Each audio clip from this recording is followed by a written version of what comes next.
斩断情丝心又乱，千头万绪仍纠缠，拱手让江山，低眉恋红颜，祸福轮流转，世间还是缘。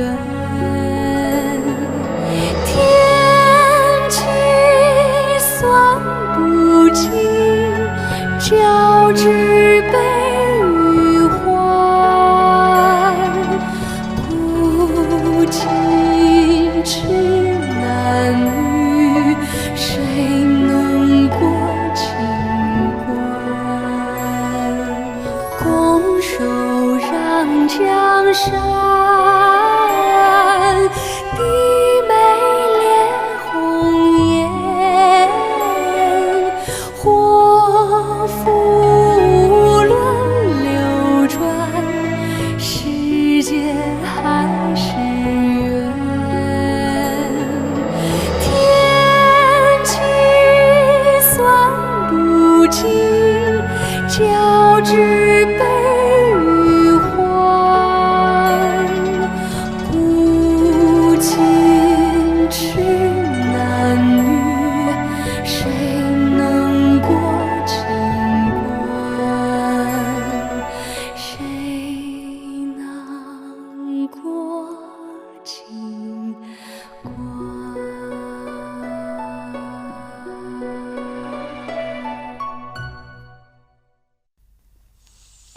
浣碧姐姐，您这身衣裳真好看，方才在御膳房里，那些太监都看呆了呢。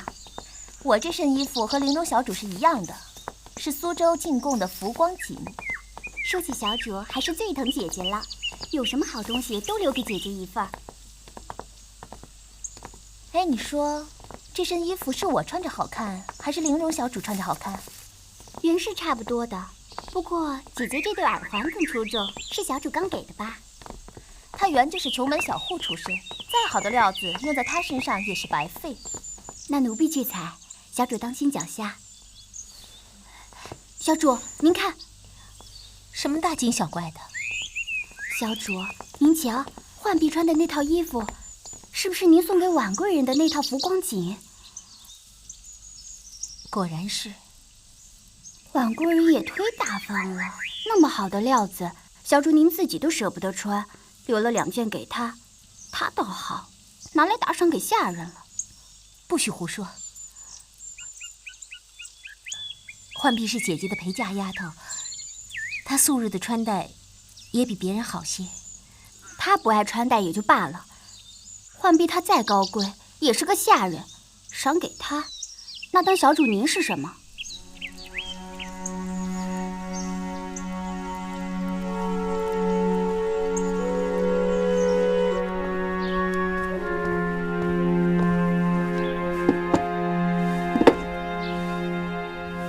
好香的味儿，你怎么才回来？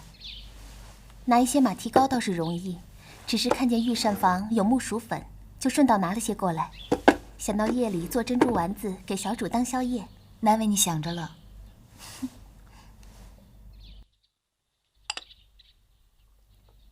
自从安常在得宠，皇上也松放了些。从前皇上一批折子就是6、7个时辰，也不知道停下来歇息。皇上听歌曲子放松些，也是应当的。你倒是懂事，不比那华妃小性子。哎，来，别怕，只是只猫而已。听说波斯进贡了一只猫，皇上赏给了3阿哥。就是这只啊。3阿哥孝心，知道齐妃喜欢养猫，便送给了齐妃。谁知那日齐妃报了来，倒是和本宫的眼缘。齐妃便转赠给本宫了，本宫给她起了个名字叫松子，挺漂亮的。你来抱抱。哎呀，本宫忘了你怕猫的。皇后关怀臣妾，这等微末小事也放在心上。来呀，坐。其实本宫虽然很喜欢他，却也得时时处处小心着。毕竟是畜生，万一不小心被他咬着伤了自己，就不好了。皇后娘娘多虑了，松子是您一手抚养的，很是温顺呢。是吗？不过人心都难测，何况是畜类。越是亲近温驯，就越容易不留神呢。今夜是七夕，皇上邀了各家王爷与宫中妃嫔一同到畅春园去赏月，你可别迟了。是。今日是七夕，臣妾祝皇上皇后恩爱长久，万福万寿。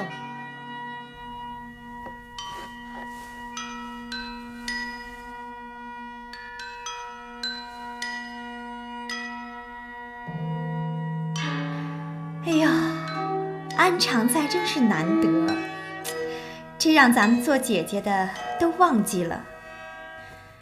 唉，真是惭愧呀。朕瞧着你桌上的葡萄是贡品，不如拿来给朕吧。是。皇上，您自己也有啊，为何要臣妾的呢？朕瞧你不顾着吃，一个劲儿的说话，不如给朕，免得白白放着。皇上就是爱取笑臣妾。齐妃此话差矣，皇上近日明明只喜欢跟安常在说笑，怎的你偏要往自己身上扯呀？让旁人听了，还以为你是要沾安常在的光呢。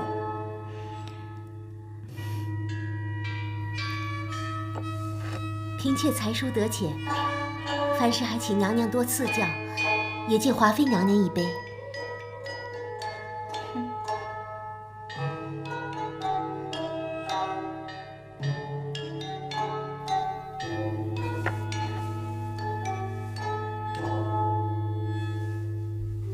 到底是华妃宽宏大度。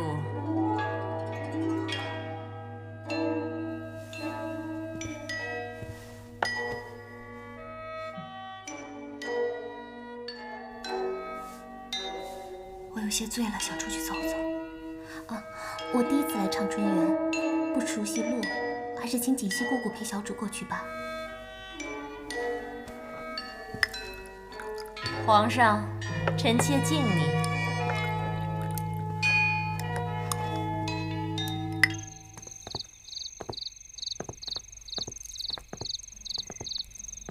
这里好幽静啊。这畅春园呐，本是康熙先帝最爱来的行宫。先帝去世以后，自然就冷清多了。你看，前面就是桐花台了。小主愿意出来走走，宫中夜宴，进出总是嘈杂的，咱们不妨前去看看。桐花台，宫中难得有这样别致清丽的名字。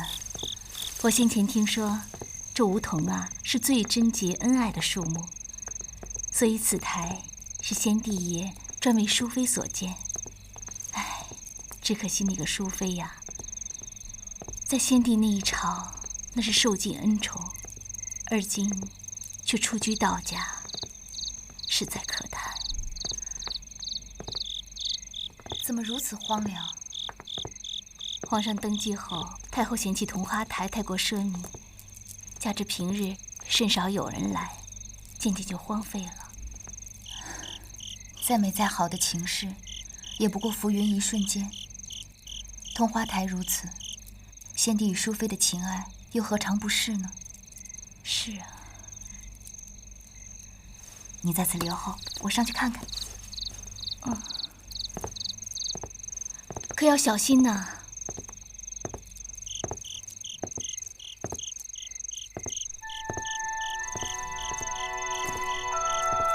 桐花台。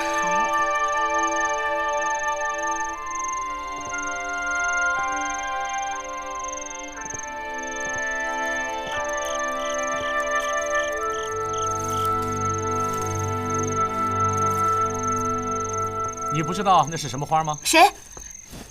怎么婉贵人每次看到小王都要问谁？看来小王的长相的确难以让人有深刻的印象。王爷每次都爱在人身后突然出现，难免叫人惊慌。哎，是婉贵人走到小王身前，而未发觉小王，实非小王爱藏身婉贵人身后。桐花台树木葱郁，许是我失察，可是王爷怎不早点出声呢？小王今日见贵人大有愁态，不似往日，所以不敢冒昧惊扰。不想还是吓着婉贵人了，实非云里所愿。只是薄罪，多谢王爷关怀。宫中夜宴欢聚，婉贵人怎么出来了？今夜是七夕，自然是月色更动人了。正是。金风玉露一相逢，更胜人间无数。如将此良夜奉与觥筹交错，实在是浪费了。如王爷所说，我倒侥幸风雅一回了。婉贵人似乎很喜欢台角的小花。确实，儿时在野外田间常见，名叫牵牛花。此花在宫中甚少见到，反而更显别致了。这花还有一别名，叫夕颜，的确不该是宫中所有。薄命之花，宫中的人是不会栽植的。花朵也有薄命吗？我以为只有女子才成薄命呢。人云此花卑贱，只开墙角，黄昏盛开，明晨凋谢，无人欣赏，故有此说。如此便称薄命吗？我倒觉得此花甚是与众不同。夕颜，是夕阳下美好容颜的意思吧？王爷也是这样觉得？只是不愿意将如此清丽之花想得过于薄命罢了。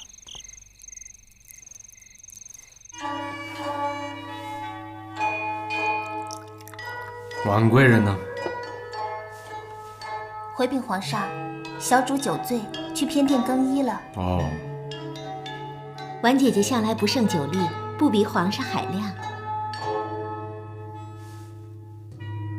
天家富贵之夜，贵人和小王避世于此，倒显得不合时宜了。我一向短视，眼前只见小小夕颜而已。听闻皇兄身边的安常在，是贵人引荐的。贵人伤感是否为他？宫中姐妹无分彼此，王爷见笑了。其实有人分宠也是好事儿。若是婉贵人集3000宠爱于一身，而成为6宫怨恨所在，小王真当为贵人一哭啊！多谢王爷。贵人冰雪聪明，小王所言也是多余。只是小王冷眼旁观，发现贵人似乎有走入迷局之象，所以多言一句。王爷多言，难能可贵。皇兄是一国之君，做有些事情也是无奈，还望贵人多体谅皇兄。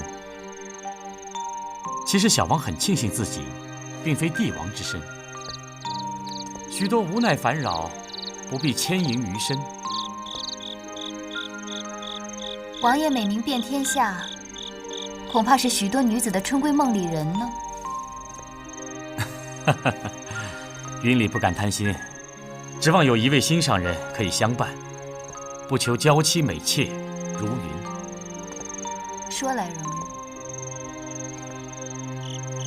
贵人不信小王所言，小王私下以为，如果真心对待一人，必定要对其爱护有加，不要使其心伤一丝一毫。果如王爷所言，乃是将来17福晋之幸。王爷今日所言，对我实有裨益。贵人不必言谢，我只是不希望皇兄过于宠爱贵人，使贵人终有一日步上我额娘后尘，常伴青灯古佛。帝王少有情爱，若有，也是不能见光、不被世人所接受的事情。就像是那夕颜，只开一夜的花儿。出来许久，先告辞。上次唐突贵人，实非邻里所愿。温宜公主生辰那日，正是额娘当年入宫之时。我回想旧事，一时不能自持，失仪了。不知王爷说的是何时的事，我已经不记得了。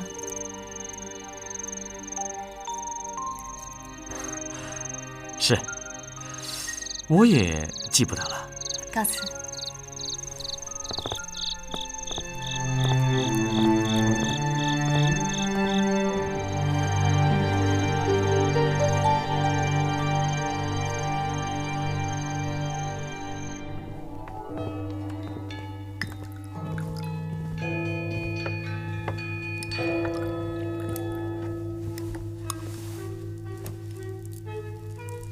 什么事出去这样久？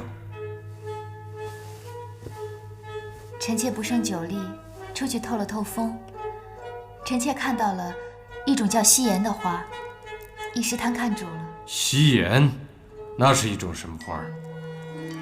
朕看到庭院里紫薇开得正好，朕已命人给你拿过去几盆。现在正是紫薇盛放的时节。多谢皇上。皇上对婉妹妹可真是好啊！皇上对六宫一视同仁，对姐姐也很好。是。皇上雨露均沾，后宫上至皇后，下至嫔妾，都同备恩泽。嫔妾先引助兴。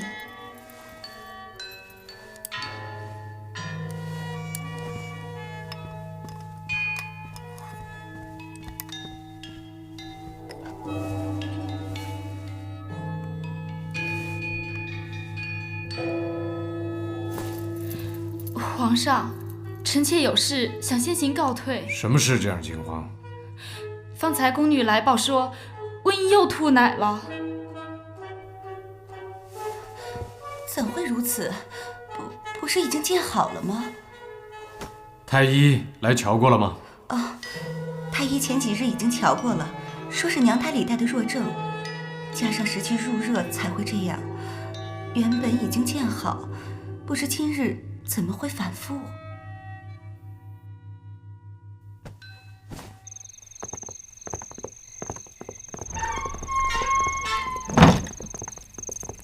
姐姐不觉得有些蹊跷吗？你说来听听。吐奶乃婴儿常有之事，可温宜公主如此反复，若说是暑热，温宜公主住在华妃的清凉殿，那可是最清凉的所在呀。似乎从前并未听说温宜公主有过吐奶的症状，的确来势突然。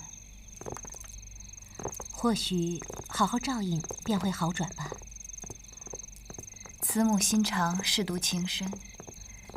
但愿曹贵人与华妃能好好照顾温宜。姐姐的意思是为一己荣宠。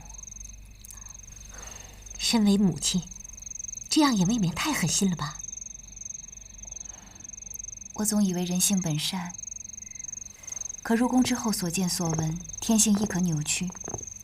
我倒不能不这样恶意揣测了。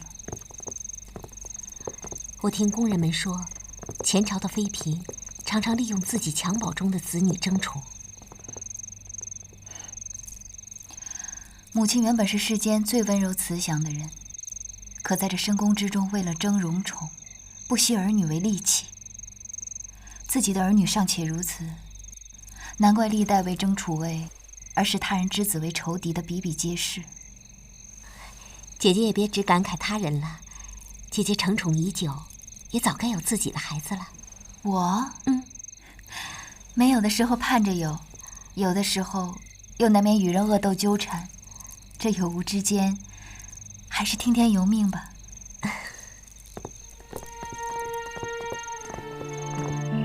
近日常听到有女子唱歌，声音宛若黄鹂。那应该是安常在。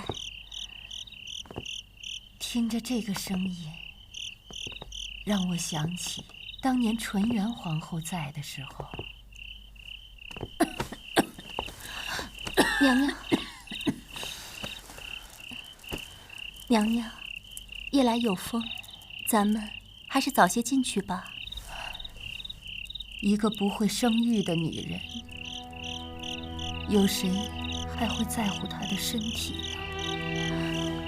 娘娘，您别伤心了。我已经不伤心了，我心里只有恨。娘娘，我从没有忘记当年我怎么被华妃灌下红花。即使过去了这么多年，那个药的滋味一直都还在我嘴里。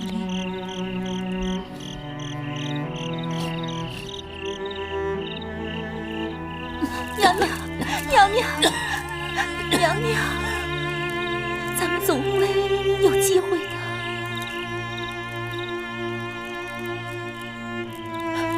我们不仅需要机会，还需要人。娘娘的意思是，当我第一次看见他的脸，我就知道，他日后一定会帮我这个忙。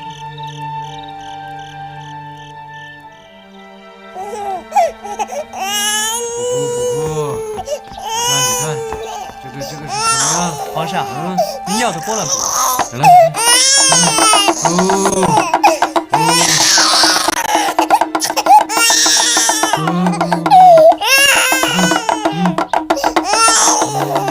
公主还是不见好了。太医无用，微臣无能。皇上，小孩子的病急不来。这几日进的马蹄羹，臣妾看公主吃着还香，不如让他们再准备一些，大家也好一起尝一尝。也好吧，正好朕也饿了。臣妾这就让人吩咐去。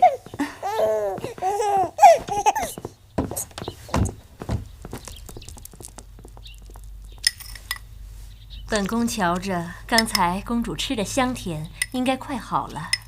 谢皇后娘娘垂爱。也是华妃尽行照拂之功，这2天她实在辛苦。小主，公主又不好了，还是吐奶，连适才施下的马蹄羹也吐出来。这是怎么回事？治了2天还不见好，反而更加厉害了。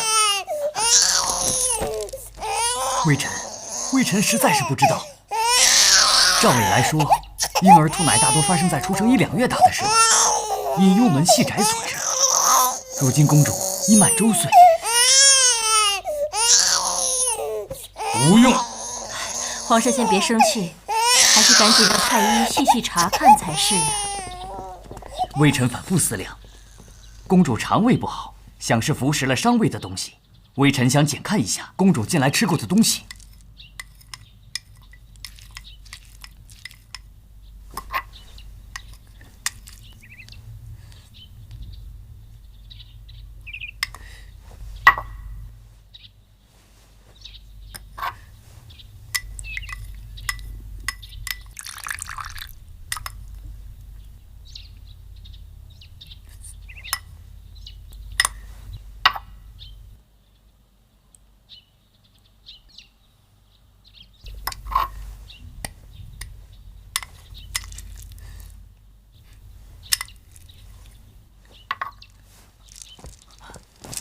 皇上，微臣觉得这马蹄羹有问题，微求慎重，请皇上传常善的公公来一同分辨。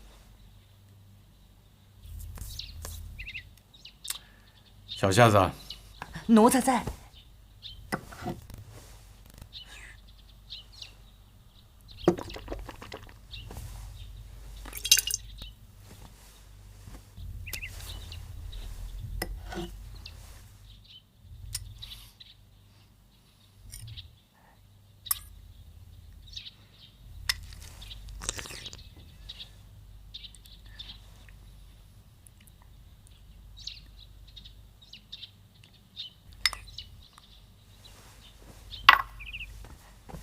回禀皇上，这马蹄羹无毒，只是掺了些木薯粉。木薯粉，那是什么东西？木薯是南阳进贡的特产，磨粉可做点心。只是根叶有毒，需小心处理。你的意思是有人下毒了？木薯粉本是无毒，只是婴儿肠胃娇嫩，吃下木薯粉会刺激肠胃，导致呕吐，长久以往会虚荣而亡。而且木薯粉与马蹄粉颜色、形状皆相似，混在一起不易发觉。皇上，近日公主都有吃马蹄羹，想来问题就出在这里了。御膳房是怎么做的事，连这个也会弄错？御膳房精于此道，绝技不会弄错。想必是有人故意为之。靠阴毒的手段，是要置朕的女儿于死地吗？啊！皇上，求上天垂怜文仪，臣妾身为其母，愿担受任何惩罚。快起来，快起来！哎呀，你求上天又有何用？定是有人捣鬼，存心与你母女过不去，还请皇上垂怜草贵人母女，彻查此事，也好肃清公文，确保再无此种龌龊之事发生。那就查查吧。去让御膳房总管把近来碰过木薯粉的人一并带来，再查哪些宫院有谁领过的，一个都不许放过。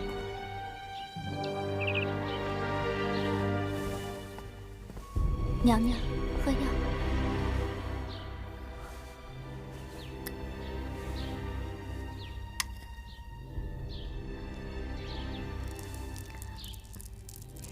今日拿药，怎么拿了这么久？奴婢听见太医说温宜公主一直吐奶，所以就多问了几句。你觉得蹊跷？奴婢不知道。我今儿想出去走走，顺便看看公主。娘娘避世多年，何苦要出去呢？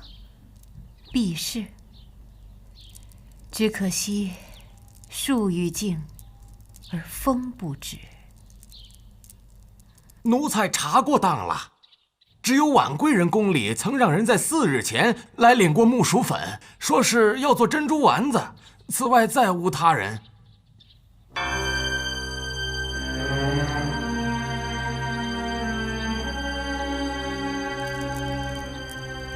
4日前，臣妾因想吃马蹄糕，就让浣碧去取。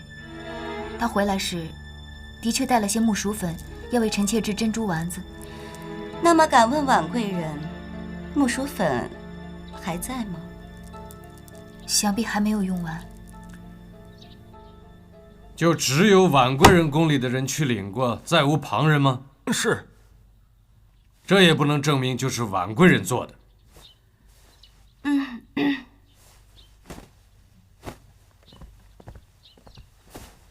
回皇上，七夕夜宴，婉贵人曾独自外出，奴婢见小主好像往华妃娘娘所在的清凉殿方向去了。你是亲眼所见吗？亲眼所见，千真万确。奴婢也看见了，当时小主身边还跟着锦汐姑姑。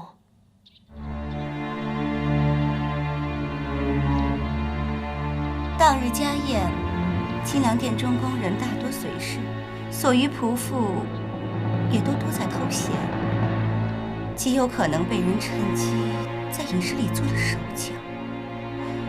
如此看来，婉贵人，你好狠心呐！姐姐或许言行失当，无意间得罪了婉贵人。只上次勤政殿一事，姐姐确实是无心的，并非有意要引起妹妹与皇上的误会。婉贵人若是因此而怪罪了姐姐，便只打我、骂我就是了，千万不要伤害我的温宜，她还是一个襁褓婴儿。曹姐姐误会了，妹妹并未觉得姐姐有何处得罪。勤政殿一事，也不曾让我与皇上有所误会，又何来记恨一说呢？难道是姐姐认为自己做了什么对不住妹妹的事，妹妹竟不觉得？曹贵人，事情还没有查清楚，你就这样哭哭啼啼的，成何体统？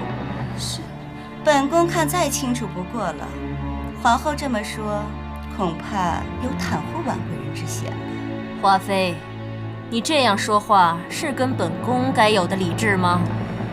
臣妾并非有意冒犯，只是怜惜公主所受之罪，为曹贵人不平，还请皇上做主。就算是心疼温宜，也要尊重皇后，毕竟她才是后宫之主嘛。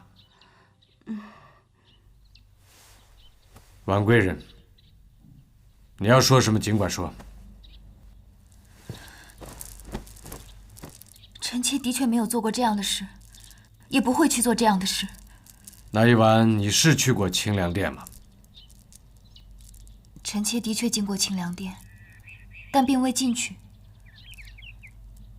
当时锦汐也在，可以为臣妾作证。锦汐是你的侍婢，证词可否有用？宫中除了御膳房，就只有你宫里有木薯粉。况且有宫女目睹你前往清凉殿方向，你去之后，公主便发作，恐怕不是巧合二字可以搪塞得过去的吧？虽然事实指向臣妾，但臣妾的确没有做过，请皇上皇后明鉴。你既然说没有，那么当夜你离席之后，可曾遇到过什么人，能证明你没有进入清凉殿，也就证明你与此事无干？臣妾没有遇见什么人，但也不知道还有谁看见臣妾没有进入清凉殿。你再好好想想，要是能想起来有什么人证明你没有进入清凉殿的，你就告诉朕。如此，朕就只好让你禁足再做打算。你要相信朕，一定会查清此事，必不是一人含冤。这是你同朕说的。是，臣妾相信。如此，就先委屈你了。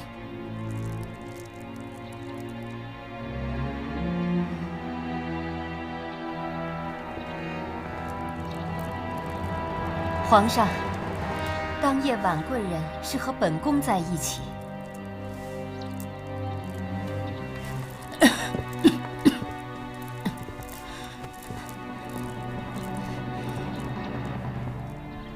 臣妾给皇上请安，给皇后请安。哎，不是说过让你免礼的吗？先坐下再说。赐座。谢皇上皇后。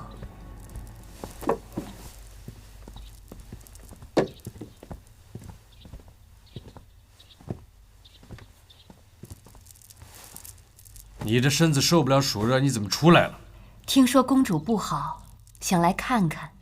见堂中似有大事发生，一时不敢进来。还好啊，臣妾是来了，不然恐怕这里就要唱《窦娥冤》了。端妃说当夜你跟婉贵人一起，真的吗？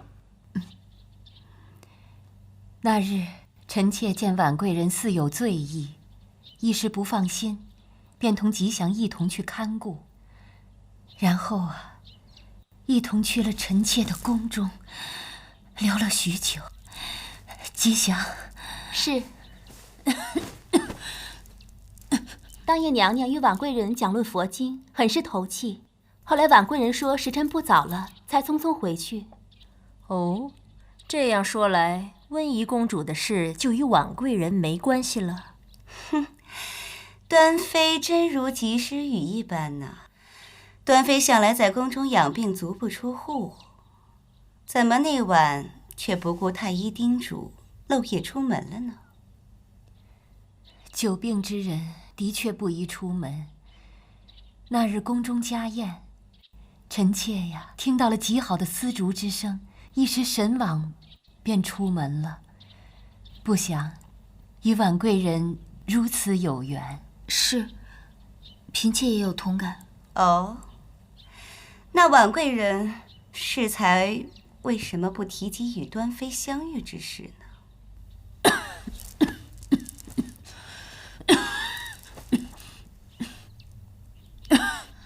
臣妾本不该隐瞒，当日端妃娘娘外出，并不想让人知道，以免令皇上皇后担忧。所以当日娘娘与臣妾相约，此事不让旁人知晓。谁知会牵扯进公主一事，臣妾心想，皇上圣明，皇后端惠必定还臣妾一清白，且不想失信于端妃娘娘，所以三缄其口。怎么？华妃，你不信吗？并非本宫多疑，只是本宫觉得端妃似乎很袒护婉贵人呢。本宫与婉贵人只有两面之缘，初次相见也是在温宜周岁的礼上。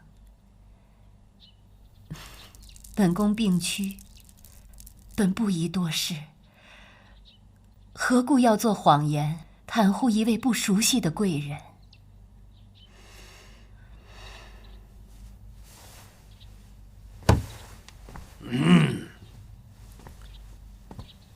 起来。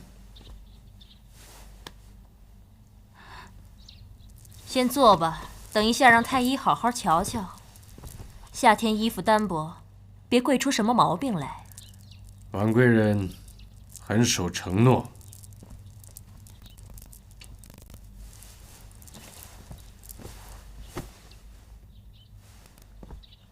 华妃不信本宫的话呀，也是有理。臣妾刚才在堂外似乎听见有宫女说，当夜看见婉贵人前往清凉殿的方向，不如在这儿澄清一下比较好，免得日后为此事再起纠葛。你们再说一次，都是亲眼看着婉贵人进去清凉殿的吗？奴婢是见婉贵人往清凉殿方向去了，至于有无进去，似乎……什么似乎？简直就是莫须有！你呢？奴婢只是见婉贵人带着锦汐姑姑。皇上，你看呢？你看着办，只一条，不许纵容了这种捕风捉影的恶习。是。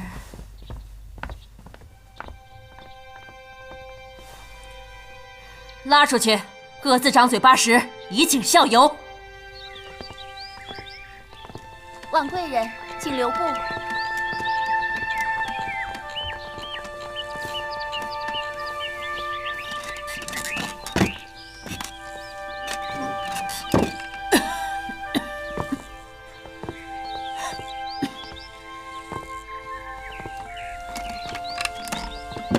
婉贵人可否愿意陪本宫走走？嫔妾正有此意。今日事，多谢娘娘替嫔妾解围。本宫帮你，自有本宫的道理。娘娘信嫔妾是清白的。那日啊，我见你带着侍婢从畅春园而来，经过我宫门口，细算时辰呢，就知道不是你。那日匆忙，却未瞧见娘娘，望娘娘恕罪。这些都是小事。温宜公主很可爱，只是她这么小，就饱受折磨。公主虽然体弱，但也是金枝玉叶，自有神佛护佑。唉，曹贵人的这个孩子呀，本来是生不下来的，她怀的不是时候，生产的时候又是难产，胎位不正，险些搭上了一条命。可是皇上对这个孩子非常的怜爱。这宫里头的孩子呀，看似尊贵，三灾八难的，比外头的孩子多多了。此事针对你婉贵人而来，婉贵人要擅自保重了。本宫今日可以护你一次，却不能事事如此啊。谢娘娘费心周全，嫔妾有空，自当过来看望娘娘。不必了，病中残躯，不便见人。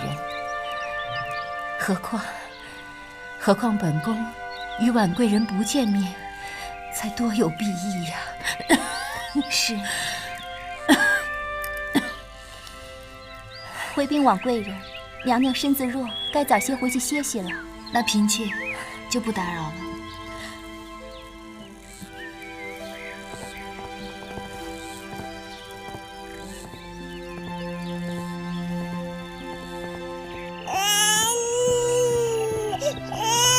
娘娘，这件事该如何料理才好？是，嫔妾已经想过了，不如找个人顶出去便罢，一了百了。这样做能担保无事吗？嫔妾敢担保。那便好，只要不牵出本宫就是。日哭夜哭烦死，你抱出去哄吧。是。一会儿再抱回来。臣妾明白。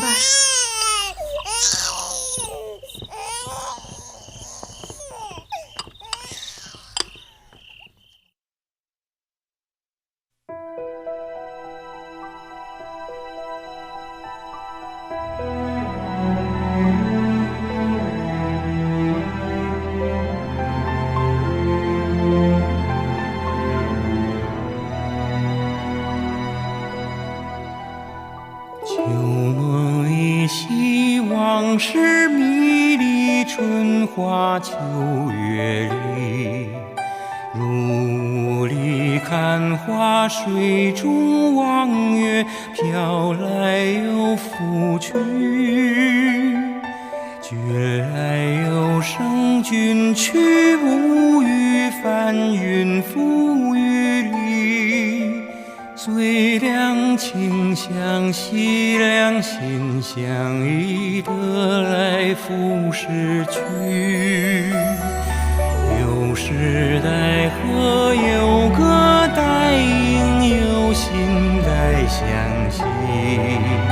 望长相思，望长相守，却空留情于地。情相悦，一心相许，一身相偎。愿无相忘，愿无相负，又奈何恨与期。得非所愿，愿非所得，看命运嘲弄，造化游戏，真情诺诺，终于随乱红飞花去。期盼明月，期盼朝阳，期盼春风雨。可逆风不解，血雨半雪，催美这志趣。凤凰于飞，回回气宇，远去无痕迹。听梧桐细雨瑟瑟起，也随风摇迹。梧桐细雨瑟瑟起，也随风摇迹。